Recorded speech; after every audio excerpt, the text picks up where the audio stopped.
안녕하세요. 박지영 변호사입니다. 오늘은 기사로 보는 법리이야기 시간인데요.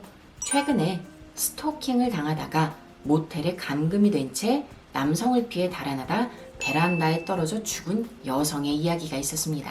정확하게는 2018년도 1월 7일에 죽었는데요. 특수감금 치사죄로 남성에게 10년 징역형이 선고되었습니다.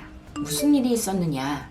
2017년도 11월에 만나서 딱 한 달 사귀었습니다. 크리스마스에 헤어졌는데 그 이후부터 남자가 계속 만나달라, 너 다른 남자 있지, 외도하지 등의 추궁을 하면서 협박을 해옵니다. 문자, 전화는 물론이고 집 주변을 서성이고 집 앞에 주거 침입을 시도한 적도 있습니다. 죽기 전날인 1월 6일에는 남성이 밤에 엘리베이터를 타고 오르락내리락 하면서 여성을 기다립니다.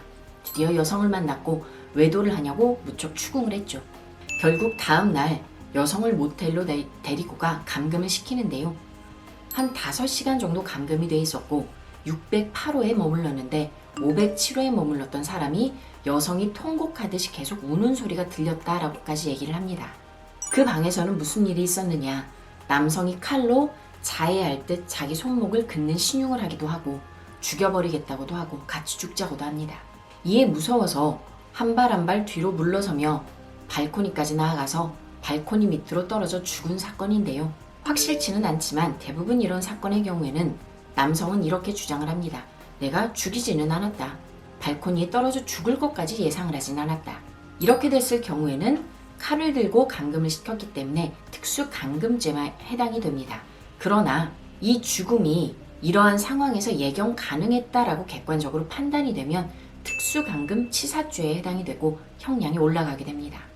재판부는 칼을 들고 위협하는 상황, 5시간이 넘게 감금이 되어 있었던 상황, 그리고 507호 머물렀던 사람들의 진술 등을 종합해서 충분히 죽음이 예견 가능했고 이 죽음은 이 남성으로 인해 벌어졌다라고 판단을 합니다. 그에 따라 10년 징역형이 선고된 것인데요. 사실 스토킹은 매우 약한 단계부터 형사처벌이 가능한 단계까지 정도가 매우 차이가 많습니다. 문제는 초반에 이 부분을 제대로 잡지 않으면 점점 강도가 심해지는 경향이 있습니다. 처음에는 집에 찾아갔다.